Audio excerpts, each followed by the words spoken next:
মায়ের উপর সম্পূর্ণ নির্ভরশীল ৩৪ সপ্তাহের ভ্রূণ।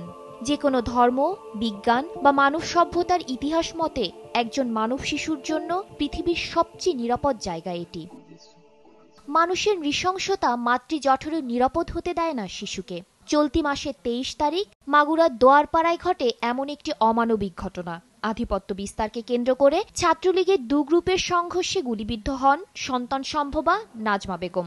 আশঙ্কাজনক অবস্থায় মাগুরা সদর হাসপাতালে অস্ত্রোপচারের মাধ্যমে এক কন্যা শিশুর জন্ম দেন নাজমা। মৃত নয়, জীবিত। চিকিৎসকরা যাকে দেখছেন অলৌকিক ঘটনা হিসেবে। ওর গুলিটা গিয়েছে বুকের পিছন দিক থেকে সামনের দিকে এসেছে। গুলিটা পাস করার সময় ওর ডান দিকের গলায় এবং ডান হাতের তালুতে ওর আঘাত লেগেছে। বুকের এক্সরেটা দেখে এখান থেকে যেটা লাগছে সেটাতে হচ্ছে যে মায়ের গর্ভে যখন থাকে তখন সাধারণত ফুসফুসগুলা কোলাপসড অবস্থায় থাকে, কারণ তখনও তো সে শ্বাস প্রশ্বাস নেওয়া শুরু করেনি। প্রথম মায়ের পেট থেকে বের হয়ে কান্না শুরু করে, তখনই বাতাস ঢোকার কারণে ফুসফুসটা ফুলে আসে। বুলেট যখন চলে গিয়েছে ওর ফুসফুসে কোনো রকম ইনজুরি করতে পারে নাই। এটা বাচ্চার জন্য একটা সৌভাগ্য। প্লাস আরও একটা ভাগ্যের ব্যাপার, বাচ্চা যখন গিয়েছে বুলেটটা যে ওর রিবসেও কোনো ক্ষতি করতে পারেনি। আমার মনে পড়ে না কখনো মাতৃগর্ভে থাকা কোনো শিশু বুলেট বিদ্ধ হয়ে আমাদের কাছে এসছে। এটা যদি চুল পরিমাণ সরে যেত তাহলে মস্তিষ্ক ক্ষতিগ্রস্ত হতে পারত।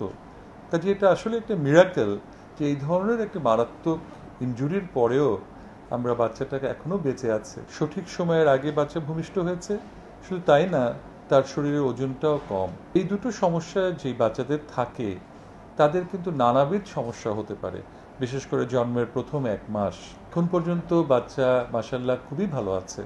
সে নিজেই খাওয়া দাওয়া করছে, পায়খানা প্রস্রাব সব নিয়মিত আছে। ডাক্তার সবসময় বলে মায়ের দুধের জন্য, তা মাকে তো এখানে আনার কোনো ব্যবস্থা আমাদের নেই। তা আমরা ওই কটু দুধ খাওয়াই বাচ্চাকে বাঁচায় রাখতেছি। আমরা তো বিশ্বাসই করতে পারতেছি না যে আমাকে মন ভালো হয়ে যাবে। বর্তমানে অবস্থা স্থিতিশীল হলেও ২ সপ্তাহের নিবিড় পর্যবেক্ষণের পরই নবজাতকটির অবস্থা সম্পর্কে জানা যাবে বলে জানিয়েছেন চিকিৎসকরা। শাতিলা শারমিন, সময় সংবাদ, ঢাকা।